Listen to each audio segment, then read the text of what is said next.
नमस्कार, आप देख रहे हैं वीके न्यूज और मैं हूं आपके साथ शिल्पा गुप्ता। संसद में पार्टियां एक दूसरे पर आरोप प्रत्यारोप लगाते ही रहती हैं और एक दूसरे को तंज कसने से कोई पीछे नहीं रहता। जी हां, तंज कसते हुए सांसद इतने भावुक और उत्तेजित हो जाते हैं कि एक दूसरे को कुछ भी कह जाते हैं। इन चीजों को देखते हुए अब संसद में तंज कसने के लिए पप्पू, दामाद, बहनोई जैसे शब्दों के इस्तेमाल पर पाबंदी लग गई है। जी हां, संसद में हजारों असंसदीय शब्दों की सूची में अब पप्पू भी शुमार हो चुका है, लेकिन डिस्क्लेमर ये है कि इसे तंज कसने के लिए इस्तेमाल किया गया हो और यदि किसी का नाम पप्पू है तो वो असंसदीय नहीं है।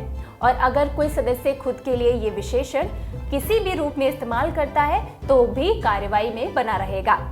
16वीं लोकसभा में कई बार पप्पू शब्द बोला गया तो स्पीकर के विवेकाधिकार से इसे हटाया जा रहा था, लेकिन अब इसे औपचारिक रूप से असंसदीय मान लिया गया है। संसद में असंसदीय शब्दों का कोष आखिरी बार 2009 में प्रकाशित हुआ था। उसमें पप्पू शब्द शामिल नहीं था। पप्पू शब्द आया है तो आपको बता दें कि इस साल मई में चुनाव आयोग ने केंद्रीय मंत्री महेश शर्मा को नोटिस जारी किया था। इलेक्शन कमीशन ने उन्हें कांग्रेस अध्यक्ष राहुल गांधी को कथित रूप से पप्पू कहने और उनकी बहन प्रियंका गांधी वाड्रा को पप्पू की पप्पी कहने का कारण बताओ नोटिस भेजा था और विधानसभा चुनाव में राहुल गांधी के लिए पप्पू शब्द को बैन कर दिया गया था।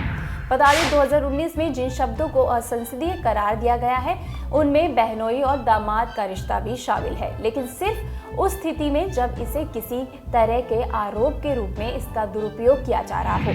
लोकसभा अध्यक्ष ओम बिरला ने सख्त हिदायत दी है कि भविष्य में जब भी इन शब्दों का उल्लेख आरोप, उपहास या अपशब्द के तौर पर हो तो उनसे बिना पूछे ही इन्हें कार्यवाही से निकाल दिया जाए। आपको बता दें, हाल ही में संसद में वित्त मंत्री कॉर्पोरेट टैक्स और जीडीपी को लेकर आई गिरावट के बारे में बोल रही थी। उस दौरान वित्त मंत्री निर्मला सीतारमण ने बगैर नाम लिए प्रियंका गांधी के पति रॉबर्ट वाड्रा और कांग्रेस पार्टी पर निशाना साधा था। लोकसभा में सरकारी योजनाओं को लेकर पूछे गए सवाल का जवाब देते हुए वित्त मंत्री ने कहा कि हमारी योजनाओं का लाभ आम आदमी को मिल रहा है, ना कि किसी के जीजा या दामाद को।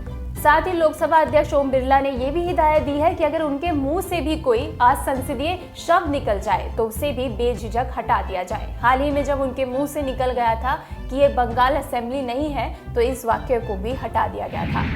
आपको ये भी बता दें कि महात्मा गांधी के हत्यारे नाथूराम गोडसे के सरनेम को कुछ साल पहले असंसदीय शब्दों की सूची से हटाया गया था, क्योंकि महाराष्ट्र के एक सांसद ने लिखित अनुरोध किया था कि उनके क्षेत्र में अनेक लोगों के नाम के पीछे गॉडसे जुड़ा है, उन सबको आपत्तिजनक नहीं माना जा सकता। लिहाजा मौजूदा सत्र में जब गॉडसे को लेकर विवाद हुआ तो इसे कार्यवाही से नहीं हटाया गया, लेकिन जब किसी सदस्य ने इसे गॉडसे पंथी कहकर आरोप सूचक शब्द बनाया तो उसे हटा दिया गया। इसके अलावा झूठ शब्द की जगह असत्य को मान्यता मिलती रही। चलिए आपको बताते हैं कि संसद में असंसदीय शब्दों वाक्यों को मानने के आधार।